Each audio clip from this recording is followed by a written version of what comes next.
Welcome to Many Happy Returns, where we aim to make you a better investor. I'm Roman. And I'm Michael. The evidence suggests that certain types of stock tend to beat the market in the long run. Patient investors are able to reap higher returns by tilting a portfolio towards stocks that are cheap, high quality, or rising in price. This week we speak to Ed Croft, the co-founder of Stockopedia, about multi-factor investing and a quantitative approach to stock selection. All right, let's get into it. So as everyone listening to us knows, we really focus on education here and trying to give people the confidence and the knowledge to be able to run their own investments. And I'm delighted to have Ed with us today, who runs Stockopedia and founded Stockopedia. And you're kind of focused on the same things, aren't you? So really, thanks so much for joining us today. Well, thanks for having me, guys. It's really good to be here. Now, your approach to investing on Stockopedia seems to be very much focused on factors. So things like quality, value, momentum. Do you just want to explain maybe what those things are, at least to you, and why that's the approach you favour? Yes. So factor investing is kind of one of those terms in a very jargon-filled industry that often obscures some pretty basic, simple principles in some ways. I like to think of it, factor investing, as the idea that you can systematically build share portfolios based on certain quantifiable characteristics, which have been shown to drive returns through time. One very well-known factor is the value factor, which is the idea that cheap shares have a tendency to outperform expensive shares. And so what you can do is sort the markets by some measure of cheapness, like the price to earnings ratio, and split all the shares into buckets. And over the long term, you might find that the cheaper shares tend to outperform the expensive. It doesn't always hold true, but that's kind of one example of a sort of more factor-based approach. And so if you're designing portfolios, whether it's your own directly owned share portfolio, or even as in the institutions do in investment products, you can sort of design portfolios to try and pick up those factors and accrue the returns, sort of harvest that market reward over time. So that's kind of the way I think about factors. And so how long have you been at this? Is it the case that you've been running multi-bagger portfolios throughout your whole life and are now retired on a beach somewhere? Or has it been a bumpy journey like everyone else? Well, if you want sort of a little bit of my story, I guess, I was a scientist at university. So I did a master's in chemistry and more on the physical chemistry side. So a lot more of the sort of data side. And then after I finished that master's, published a paper, I went into the city and went actually eventually into Goldman Sachs in ultra high net worth private clients, wealth management and execution. This all sounding familiar, Roman? I'm afraid so. Yeah. Anyway, so that was all through the Asian crisis, dot-com boom, and more. And I learned a huge amount about how the city works, learned a huge amount about IPOs, about promotion. And I actually felt through a lot of this period that the clients weren't actually necessarily being treated as well as they could have been. And when I actually left the city and left Goldman Sachs, my mother was very ill. And it was an opportunity to have a rethink. And after that, I became a private investor and ran a family fund sort of through all that period up until the financial crisis, where I'd had a very, very good run in concentrated positions in shares, sort of believing my own sort of smarts and the stock selection and being really confident. But I had terribly over kind of sized positions. And the financial crisis was quite a humbling experience. So I had almost 60% of my portfolio in two positions, and I never do that now after that experience. And then so licking the wounds after the financial crisis, I started sort of thinking, well, there needs to be a better way. I'd become very aware that private investors are really advertised at. Most websites are like billboards for investment products, leverage products. Nowadays it's crypto, and it's often CFDs and spread betting. And they weren't necessarily treated with as much respect as I thought they should. So coming out of that financial crisis and realizing and thinking about the things I'd got wrong, started thinking actually there were some better ways. And I poured myself into all the academic research on what factors really worked. And this was before actually factor investing got a label. But we started putting together rankings for quality, value, and momentum. We partnered with Thomson Reuters that became Refinitiv. And I thought, well, this is a good opportunity to launch a subscription service to pay for all the data so that we could actually sort of try and help myself and others like me not make those same mistakes again in future. So that's sort of like where that journey came from. And then since then, we've been running the subscription service about sort of 12 years.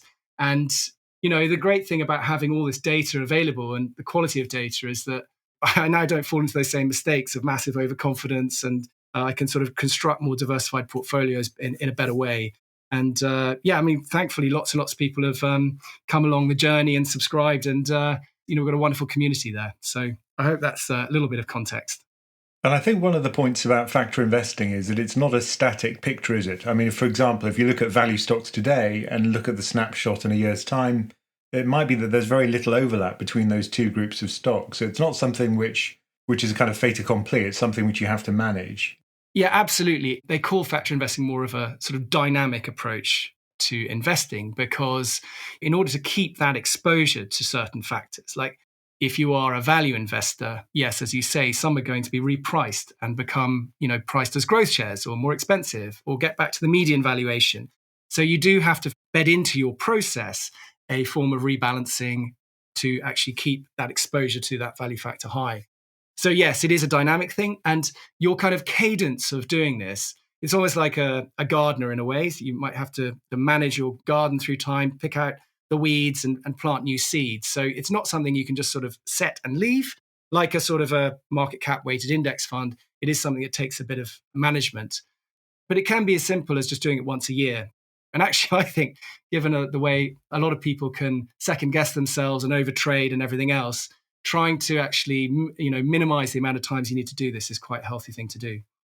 So the three factors you mentioned that you focus on: value, which you've discussed a bit, quality, and momentum. So value, I kind of instinctively get that. If you buy things that are cheap or cheaper than they should be, then over time that should outperform, I guess. And the evidence seems to back that up.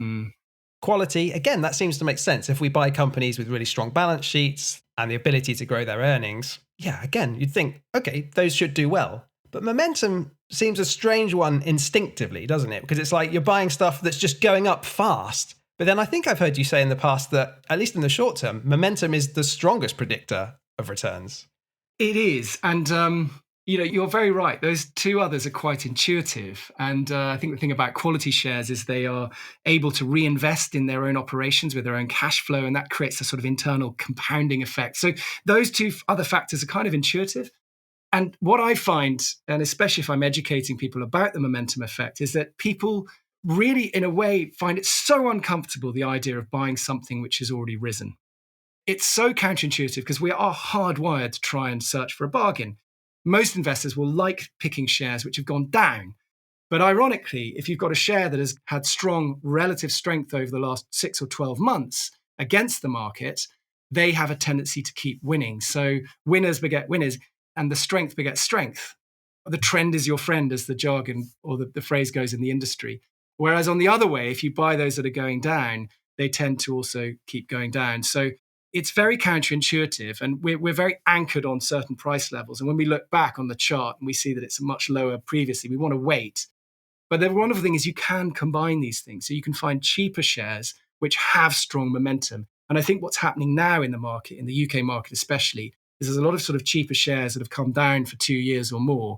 And suddenly they've got strong relative strength. So you can actually get cheaper assets that also have good momentum. And that's sort of like a double whammy, kind of, as it were. And your definition of momentum is an interesting one, because it's not just about price, is it? It's also about earnings, things like broker forecasts. Are they switching from hold to buy? So is the sentiment generally turning around? And I guess that's more stable, isn't it? If you look at earnings forecast, perhaps. Absolutely. So yes, in terms of how we define the momentum rank, and this is all based on a lot of academic literature, and I think it was Jagadish and Titman who first looked at just relative price strength. And then there was an academic, Lakonishok, that eventually went on to become a hedge fund manager, who really started focusing on earnings momentum. And so earnings momentum is, yes, that idea that companies that perhaps surprise on the upside versus the forecasts, that creates some momentum. Also, where the analysts are kind of scrambling to keep up as the expectations rise. So you find that they're increasing their recommendations. They might be increasing their earnings per share upgrades. And so that is a very strong trend, which is also a driver of price strength. But what you do find that even the analysts are very anchored on lower expectations. So it takes time. And you sort of also get this herding effect of sentiment in the city. And it takes a very long time for it to sort of filter through to every analyst following the stock. So that's quite a powerful indicator. you've kind of hinted at something there, that when you're looking at a stock and trying to analyze, well, what's its fair value? Is it going to go up or down from here? There's kind of two ways of doing it, isn't there? You can look at those trailing ratios, like what's the price to earnings ratio compared to what it earned over the last 12 months, or the forward price to earnings ratio, what it is expected to earn relative to its current price. And you can do that for all the different ratios, can't you? So it's like, how do you balance those two things, the trailing versus the forward? It's really interesting. And I've read a lot on these topics. So what you generally find over the longer term is that trailing valuation ratios are actually better predictors of future return than actually forecasts. There was a great study by James Montier, who was one of my favorite writers in the city, and he now works at GMO. But when he was at SocGen, I think, he quoted this, and this is off the top of my head, but it's something like, on a 1 year forecast, most analysts forecasts are out by on average of 47%. And then on a 2 year view, it's 97%. That's in the top of my mind. So I might be wrong there. But actually, that also factors in those terrible crashes like the financial crisis. But in more normal times, it would be a bit more accurate. So I think actually a lot of stock pickers like using forecasts. But I think using backwards looking data on valuation actually can be a bit more stable. So yeah, it's a tricky one. I think everyone gets hung up on the price to earnings ratio, right? That's the thing you see quoted everywhere, and you'd have to pay for a service to see that. But when you start digging deeper, like Stockopedia allows you to do, into things like free cash flow and earnings growth and all these things, you realize the price to earnings ratio can disguise a lot. It really does disguise a lot. And you're right that earnings can be massaged and manipulated because they're based on accrual accounting, whereas cash flow is much harder to fiddle.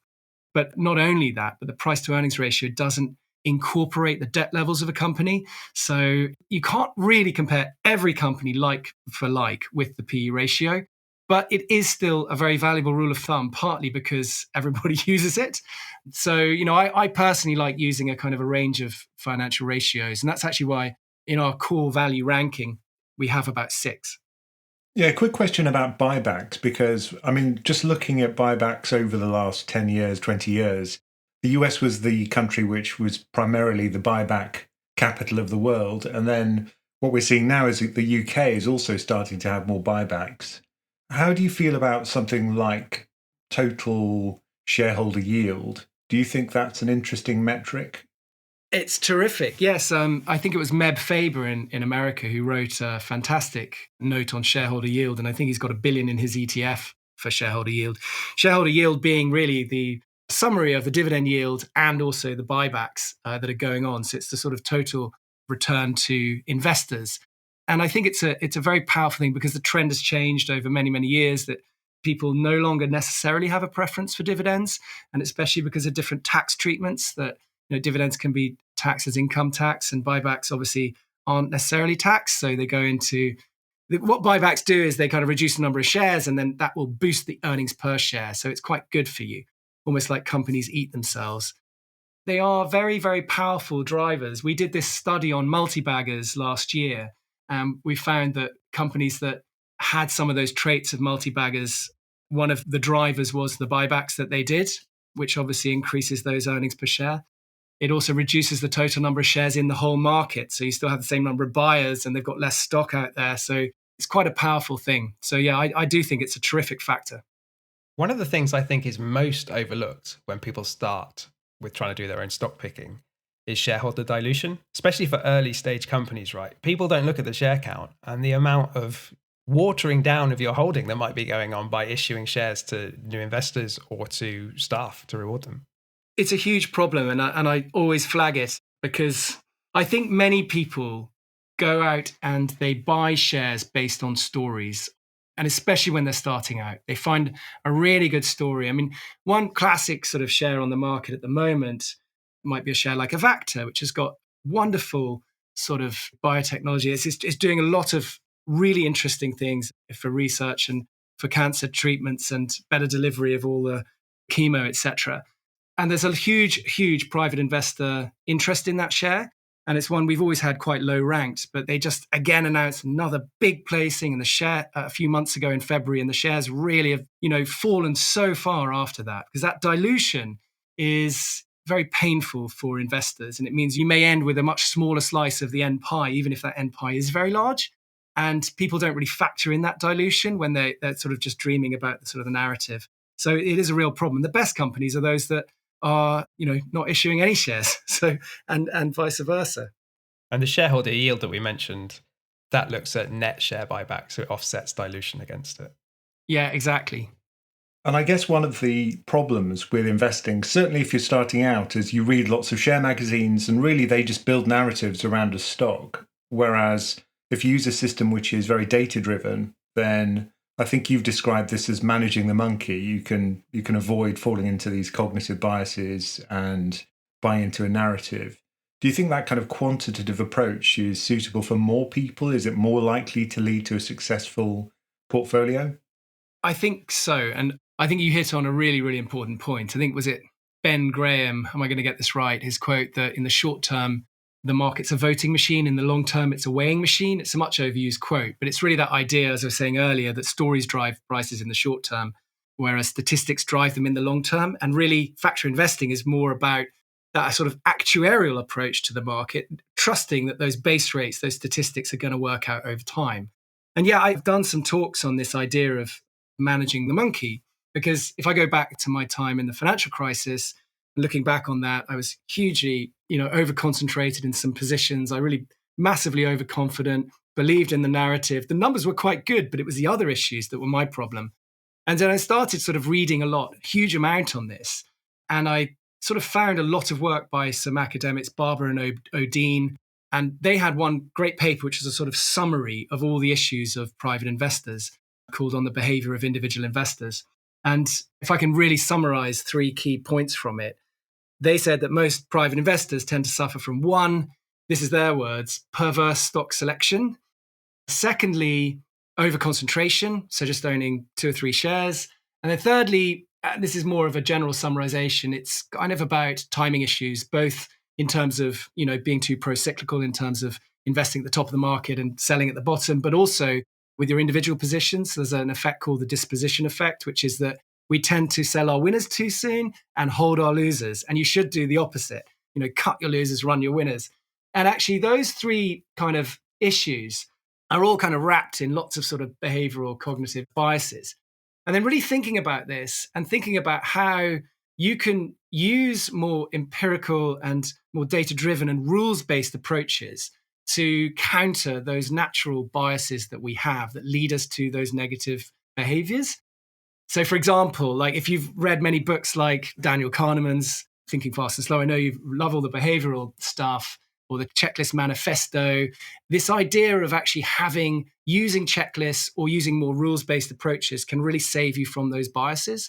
And really some very simple things, some certain pre-commitments to do certain things at certain times can really give you that emotional distance. And especially if you're using data, as I said, let's say if you've got the data on what's cheaper and better quality and better momentum, you can actually then have a little bit of emotional distance from the shares that you're investing in and not buy into the stories so much. I've got a bit of a live test of this, which if you're interested in, I can explain in some of my own investing. So I generally have tried ever since the financial crisis to just invest more systematically. And I have this process called the NAPS process I've written about on the site for a long time. But I thought last year, okay, you know what? I'm gonna actually carve out a smaller portfolio and I'm gonna stock pick in this one. So I did lots of research on it, and I was sort of testing it against my other portfolio approach. And what's actually happened is that my own picks have underperformed my model. and I think I've become quite attached to some of those shares because I did a lot of research on them. Never fall in love with a stock. But there was something, again, James Montier said once in a great paper, which quoted some research. He said that models provide a ceiling from which we detract performance rather than a floor from which we add. I don't think that's true of anyone. There are some brilliant investors out there that can add to models, but I think I find that it tends to be my models actually do better than my picks. So there we go. Now, although many of the members of our PensionCraft community invest in index funds, we also experiment with single stocks, but also with factor investing. If you want to join our conversation about that and learn more from other members of the community, just go to PensionCraft.com to learn more. So just to put things in practical terms here, if we accept the premise that these three factors, quality, value, and momentum, can all outperform the broad market, at least in the long term, and if we set them up properly, if someone's coming to this for the first time and thinking, how do I set up a bit of a portfolio that looks at these factors?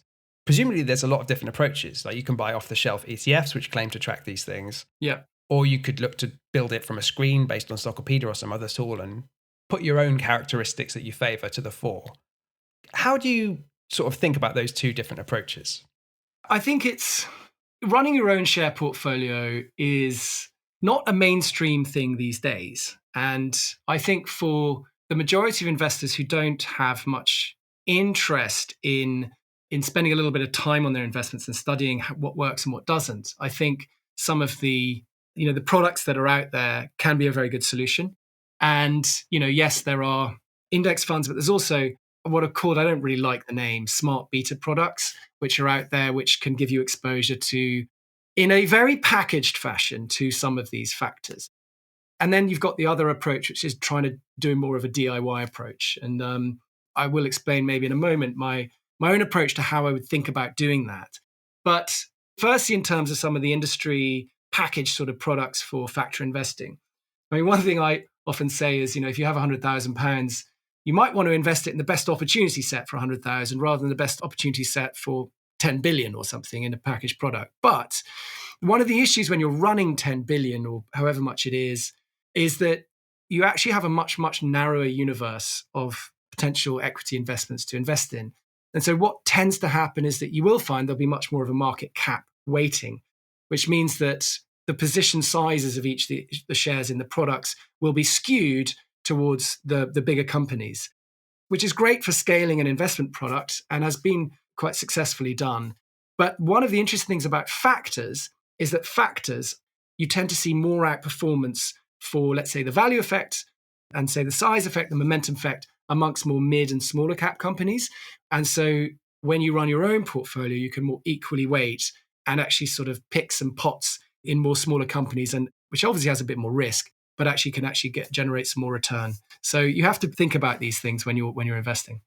Now, I've suffered a bitter learning experience recently where, I'm always banging on about liquidity, but when I actually built my own small cap value quality momentum portfolio using Stockopedia and the stock ranks, I didn't have a liquidity filter. So then I just noticed that I didn't have very good diversification across different sectors. So I thought, well, I'll just run it again and I'll just rebalance. And of course, some of the stocks were so illiquid that I immediately wiped out all of my alpha, 10% overnight.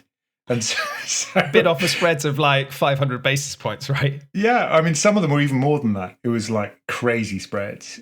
These things hardly traded at all, some of the stocks. So, obviously I've added a filter for bid offer spread. So liquidity, I think, is another really important thing. Because if you're going to be fishing in this kind of small cap space, you've got to be so careful about how often you rebalance. Whereas with large caps, that's not such a big concern, is it?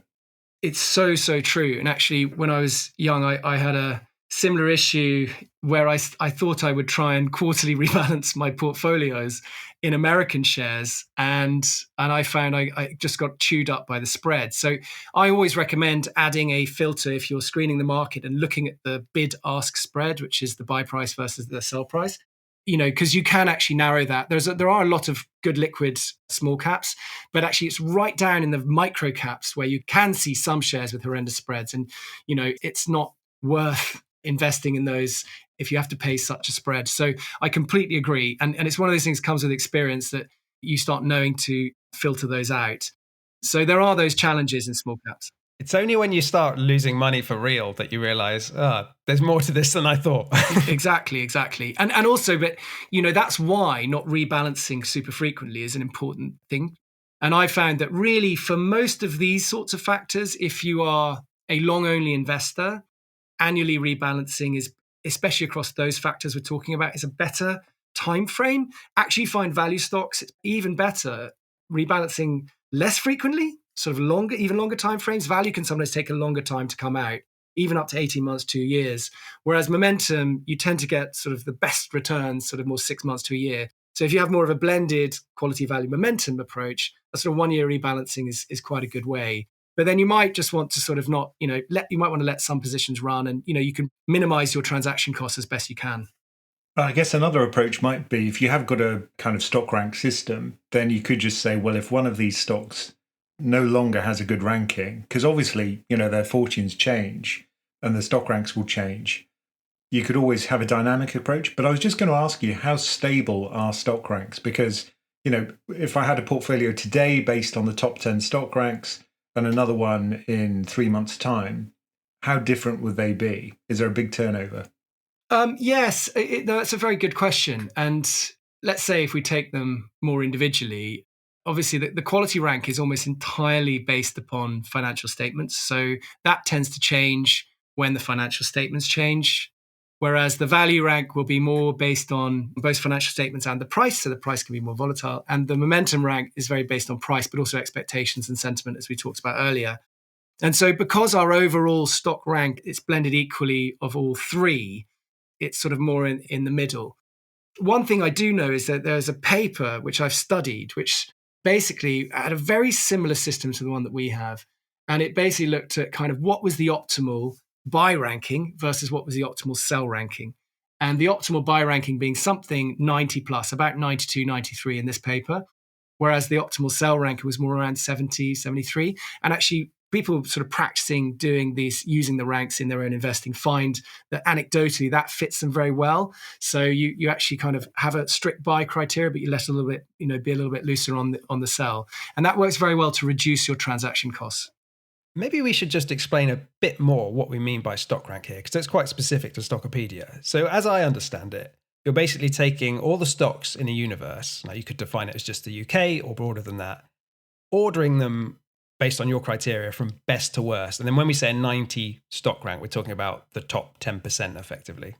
Exactly. You've summarized it well. I think what we do is we import in every single day lots of information on balance sheets, financial statements, prices, and earnings expectations. And we compute about 2,000 financial ratios on every company in the market all around the world.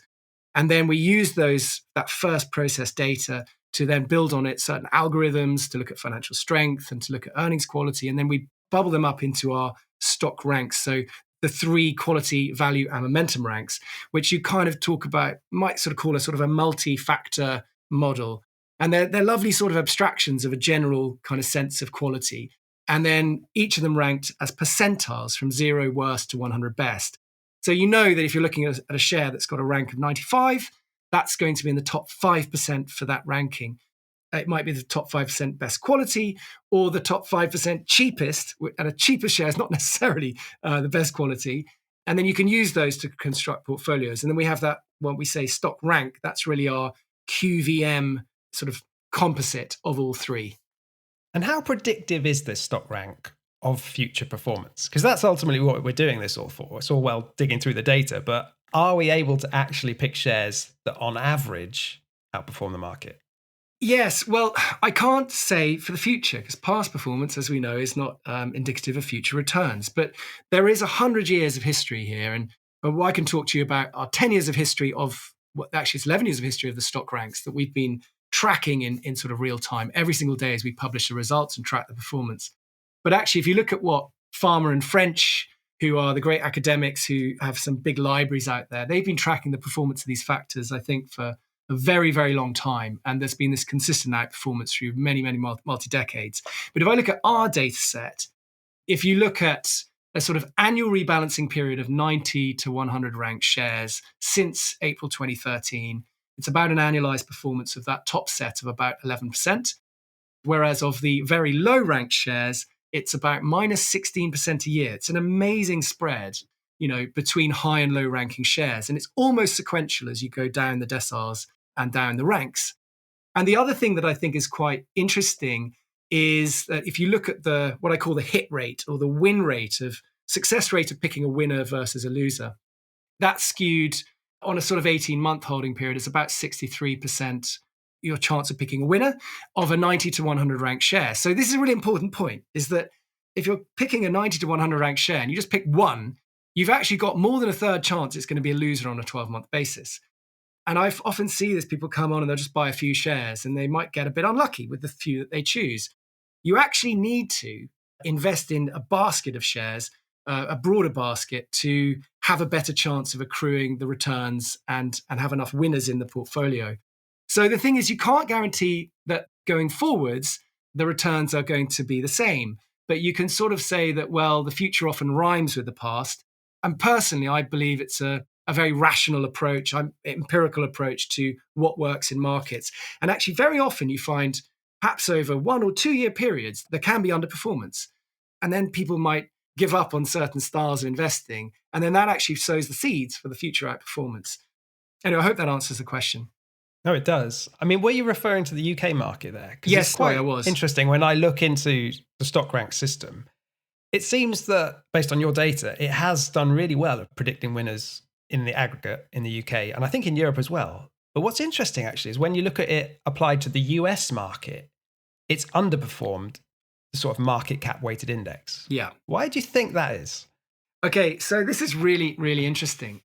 So if I pull up a chart of all the stock rank, I call them deciles, which is each 0 to 10 bucket, because there are 10 buckets from 100 to 0. Every single one of those buckets' performance is underneath the S&P 500.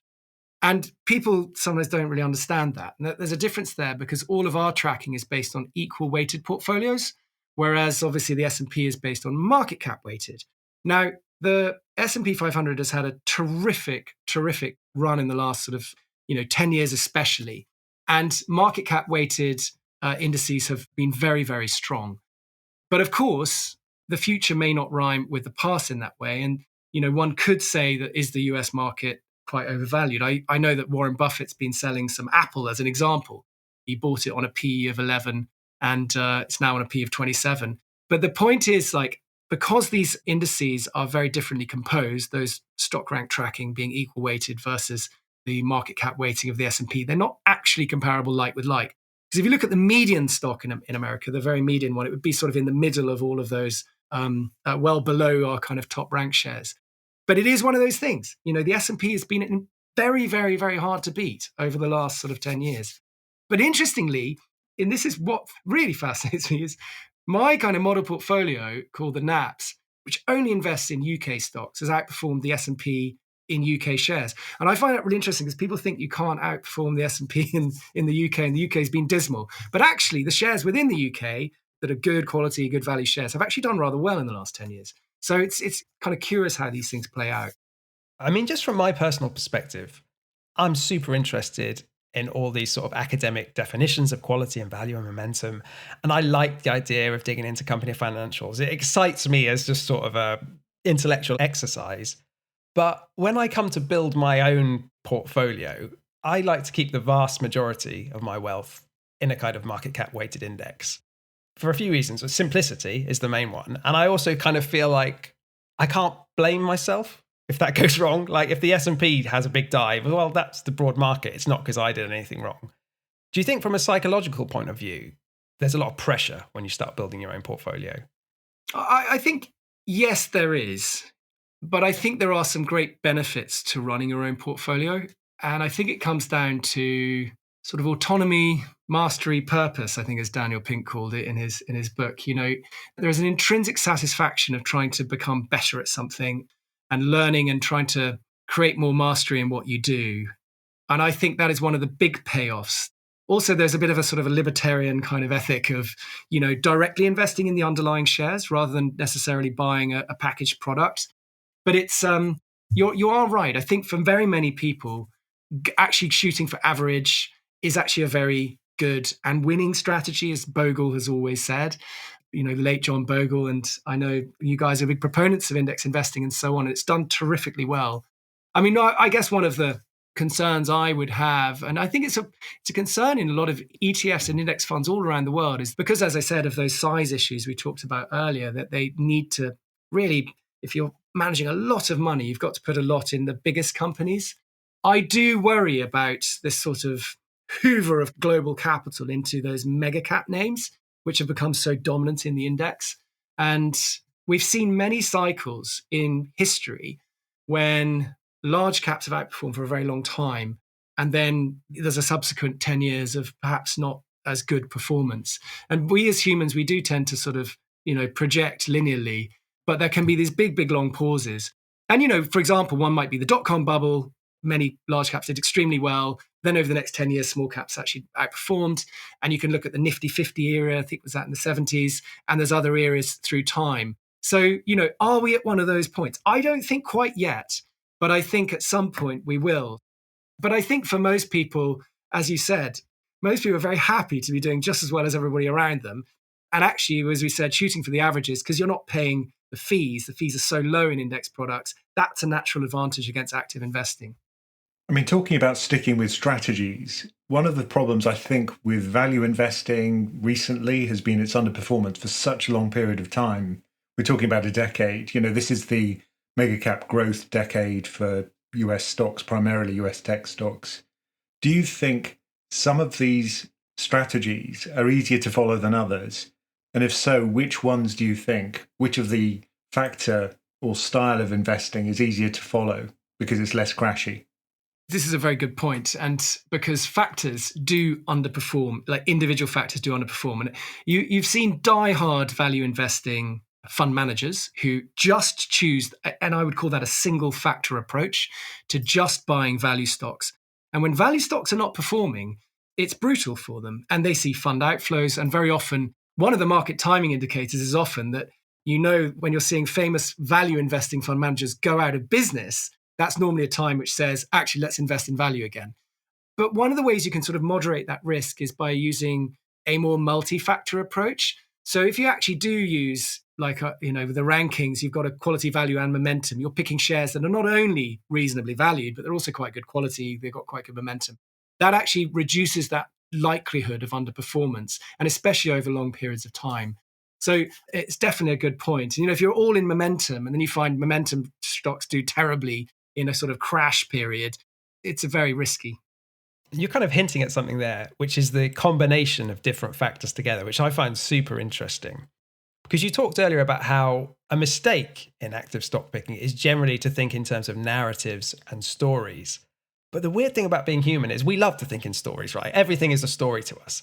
And the thing I actually quite like about Stockopedia is that you take that quantitative approach and you kind of turn it back into a story so we can understand it. So you talk about combining factors, like you might combine value and momentum stocks and you'll call that a turnaround stock. Yeah. Or you might combine quality and value where there's no momentum really, and that's a contrarian play. So you kind of do classify things with these stories, but it's based on data. Yes, I remember coming up with these ideas, and because you're right, we classify all the shares into one of actually 9 categories. I mean, actually, if you want to geek out for a minute, if you think about a cube and having 3 axes, 3 dimensions, one quality, one value, one momentum, each of the corners of that cube being a different style. So as you said, the value and momentum stocks being turnarounds. And so we have a different style at each corner. And there are 4 losing styles and 4 winning styles. And the losing styles being things like, if it's just cheap, but it's got no quality, no momentum, that's a value trap. And we even call one, I'm not going to go through them all, but one which has got terribly low rankings for all 3, we call sucker stocks, which we sort of compare with super stocks, which are very strong on all 3 dimensions. And yes, I think people respond really well to classifications. Like actually, our brain is a very classifying and categorizing sort of mechanism in a way. We do it with brands, we do it with other things. So being able to sort of see the category of a share is quite powerful. And, if you're somebody who likes growth shares, we've got the classification high flyers, which are high quality, high momentum shares. But we are very, very narrative driven beings, which has a huge amount of benefits too. Yeah. If it was just numbers, we couldn't remember what we bought and why it's doing well or not doing well. We need to classify it somehow. Of those different categories you mentioned, which do you kind of instinctively move towards in your portfolio? I particularly like turnaround shares because the 2 most powerful long-term factors are value and momentum. There is actually a great paper called Value and Momentum Everywhere. And value and momentum work in all asset classes, works in commodities, in currencies, in bonds and everything else. And they are fundamentally powerful factors everywhere. So I personally like turnarounds, and especially in the UK at the moment, I think is full of a situation where shares have been sold off for so long. We've had Brexit, we've had all the political instability. Yes, we've all had the pandemic. And Britain's been so out of favour. So because of all the bids we're seeing in the market, and even as you mentioned earlier, buybacks going on because companies even themselves are recognising their shares are too cheap. And so when you start seeing the momentum come back to a market, that's a really great thing. So for me, I love turnarounds because high flyers tend to be on much higher valuations, and they are often the very best companies in the market. But I guess I might not sound it, but I grew up in Scotland, so I have a little bit more of a value bias. I guess the ones in America that have done so well over the last decade are those high flyers. It's the high quality tech stocks where they have little debt, but they have strong earnings growth and crazy momentum. And they've just kept soaring ahead. But like you say, is that going to continue? Who knows? We'll see. Well, that is really where you find the quality compounders. And, if you are someone, let's say someone like Warren Buffett or someone of his ilk, he wants to buy quality compounding shares that he can own for the very, very long term. One of the benefits for him, if in just owning a share forever as the ideal, is that he never has to pay tax on those investments. And obviously, you've got to be a very good stock picker to know which are the highest quality shares that will persist forever. And you normally need to choose those stocks with a bit more kind of qualitative insight into the management, into the business model, the competitive advantage and more, which is quite time consuming. But actually, I think one of the benefits of ISAs and the kind of tax-free products we have today is actually because you're not necessarily paying CGT on shares, you can rebalance quite effectively and more like compound your portfolio rather than just focusing on compounding your pick, if you know what I mean. I think the other point, when I've spoken to US clients, and I lived in America for a while as a kid, and it was very noticeable how much more engaged with the stock market US people are than here, and also better educated. Even things about understanding bonds, I think they've got a better general understanding. So do you think part of the problem in the UK is financial education? I'm wondering where that comes from, because you're 100% right. I think, and my numbers might not be correct, but I'm pretty sure something like 50% of the US stock market is driven by direct investment in equities by individuals. Whereas in the UK, we are hugely dominated by managed funds. And it's interesting because I think we are the inventor of the common share. And I've certainly noticed it from throughout the whole last sort of 25 years that there are a dwindling number of private investors who invest directly in equities. And I think that's a shame. And I do think the power of the fund management industry has perhaps, got its tentacles into everything. And actually, I think that our entire fund management industry is starting to sort of see the fee pressure. So things are coming down with the entry of, companies like Vanguard. But it's quite interesting when you look around. I was looking around actually yesterday trying to see what smart beta products, what sort of more systematic products are there in the UK for investors. And there are very few. So active funds are still very, very dominant over here. But I guess the other point is that if you can generate alpha, and you've got some evidence that systems like Stockopedia can do that, why do you think it is that so many institutional managers, net of fees, underperform? Because presumably they have access to exactly the same information as you do. So what's the driver behind that? Well, I think there are two things. I think firstly, there is an institutional prerogative, which was written about by Robert Haugen. He was a wonderful professor who inspired quite a lot of work I've done. And he sort of explained how really the way that active management works is that you have an investment committee and there are multiple investment analysts or sub-managers who really pitch the best ideas. And actually those best ideas are often higher beta shares, so they're often more risky, more volatile.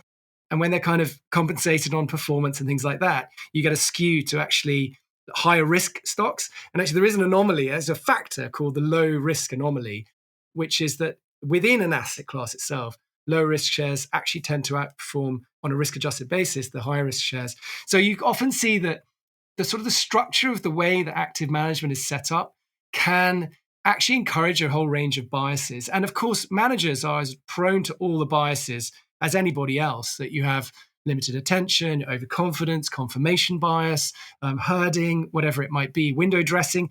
So that's one issue, which I think is really important. And the other one actually is, there's a sort of concept called, I guess, limits to arbitrage, which is really, actually, no, as I was saying earlier, that some of the factor returns are more skewed down towards mid and small caps. And as funds have been forced to get larger to compete with lower fees, because you can charge lower fees on larger assets and still pay all your expensive staff.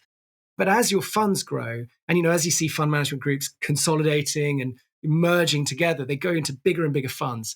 And those big funds can't invest in those best opportunities because they just don't have that liquidity. Whereas on a private investor basis, you can. So, they might even struggle to buy a good position in, even a company with a 200 million market cap, if it doesn't have that liquidity. If you're running even a 100 million fund and you want to have 50 positions, you've got to buy a £2 million position.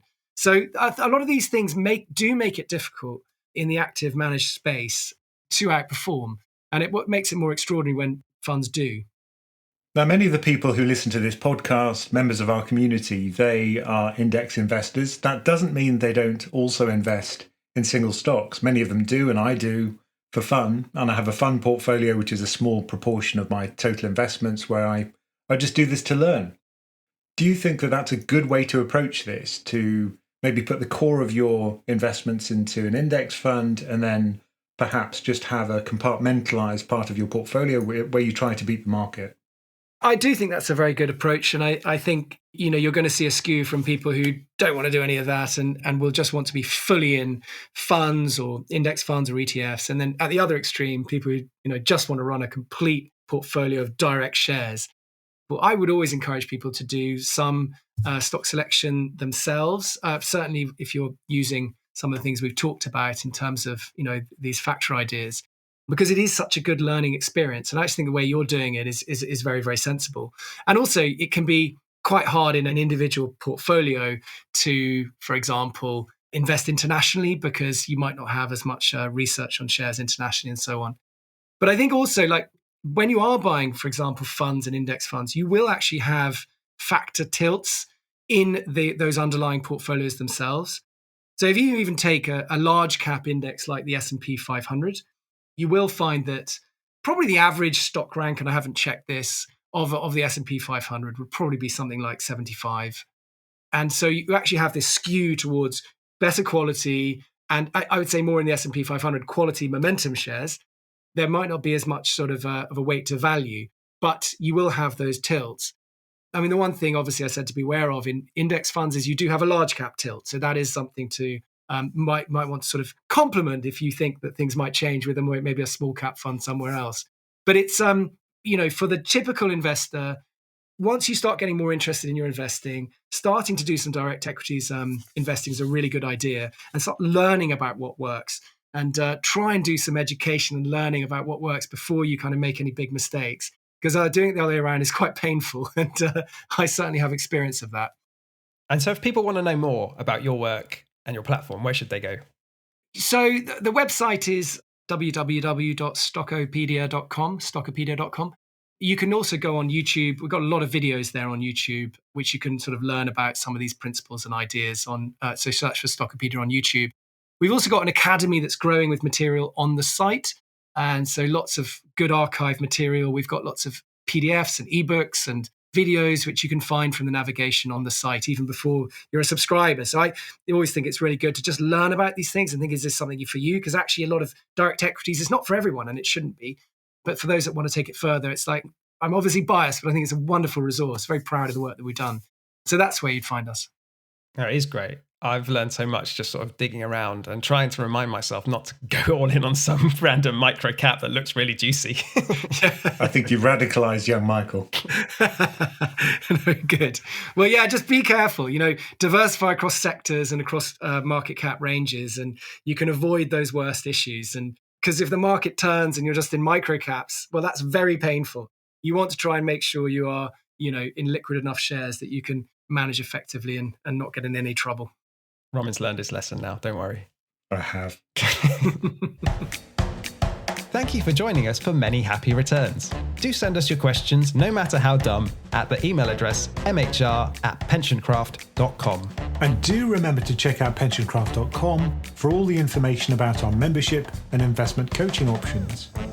Many Happy Returns is a PensionCraft production, co-hosted and executive produced by Roman Nakiza and Michael Pugh.